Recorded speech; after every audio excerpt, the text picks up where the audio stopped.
So it's Tuesday and I've just popped into the polytunnel because there's been a real big hailstorm, and so I thought I'd just update my gardening week video.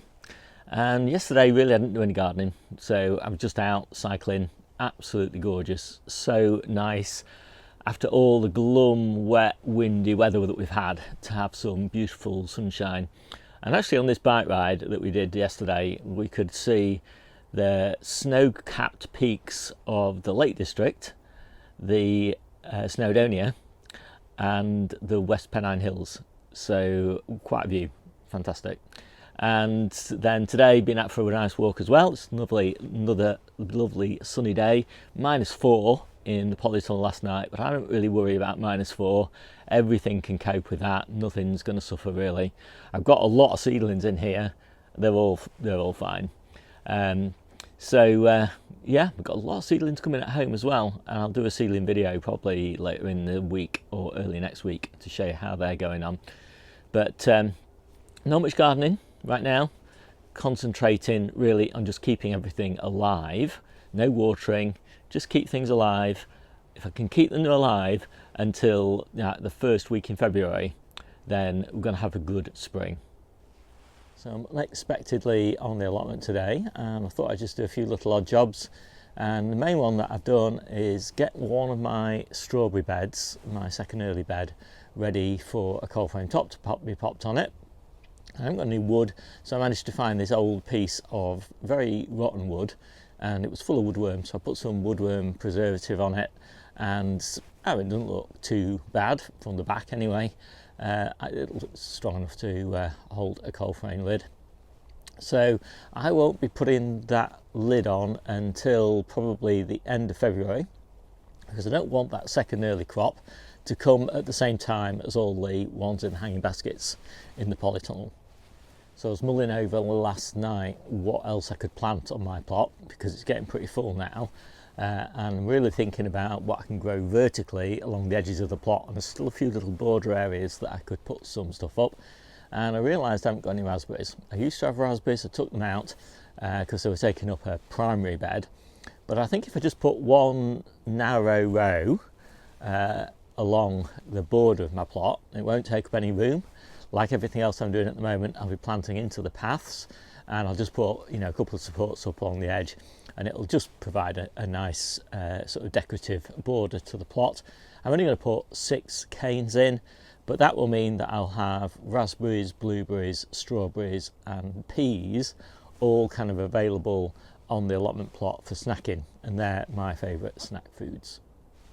So as you probably know, if you watch my videos, I don't like to mess around once I've made a decision. So I've ordered and installed the posts for supporting those raspberries.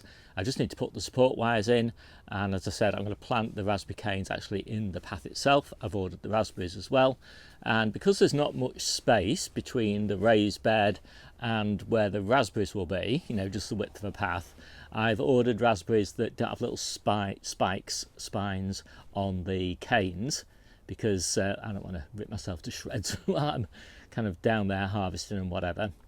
And I'm really excited for that. It'll be nice to have raspberries back on the plot again. And since it's such a lovely day, and actually we've got a lot of nice weather in the future, next 10 days or so, I've put my early peas in. And so I already had a space at the back of the spinach bed, and so I've just popped those in. I think I've got, in some of them, 2 seeds per module, and in some of them 3 seeds per module, and so I just want to see whether there's any sort of difference in the vigour of the plants. So yeah, they're all done. I put little strings in to support them whilst the low tunnel is on, and then obviously once the low tunnel comes off, they'll be supported by strings wrapped around those big stakes that I've also put in.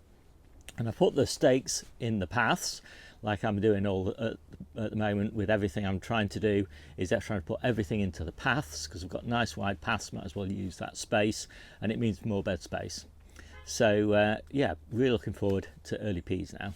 And since I was in the car, I brought a few things down to the allotment. My first batch of radishes and some of my early onions. I got quite a nice selection of onions actually growing in the polytunnel at the moment. No protection, no heat or anything obviously, and onions really thrive in these sorts of conditions. So I think that's me pretty much done. Just time for the harvest. So there we go, another table full, just about, of veg. I'd leave some stuff in the ground because the ground is rock hard at the moment. So I've got some potatoes, still losing about 20% of the potatoes, maybe even 30% of the potatoes to the frost, but still getting a reasonable number. Squashes are still doing nicely. Carrots are still great. I did lose, I don't know, maybe 10 carrots, something like that, to the frost, but these are all in the cold frames and they seem to be fine. Just that little bit of extra protection did them the world of good. A few little parsnips, obviously garlic, yacon, having to cut some bits and pieces off these yacon when I actually harvested them. We've got some big intact yacon as well though, but I find they just heal up okay if you cut them open, cut the bad bits off. Loads and loads of these little onions and shallots and things, beetroot and all that in there. Spinach for cooking, mixed brassicas, all this is brassicas here, so just like carvalho neros, various different Asian brassica greens, more kind of dazzling blue, little spinaches for the salad mixes, made up brassica boxes, parsley, what's this one? Salad rocket for the salad mixes, and miner's lettuce for the salad mixes, tatsoi for the salad mixes, more tatsoi for the salad mixes, red pak choi, and carrots for the salads. So, and then all the salads underneath. So that, yeah, it's a pretty good harvest again for this time of year. Things are picking up a bit, I noticed. A little bit of growth starting to creep through, which is really nice. And yeah, happy, pretty good. So I'm just going to make up the salads now, and then I'll be done. So, hope you like this quick video. My name's Steve, this is the Seaside Kitchen Garden and Allotment channel, and I'll see you soon.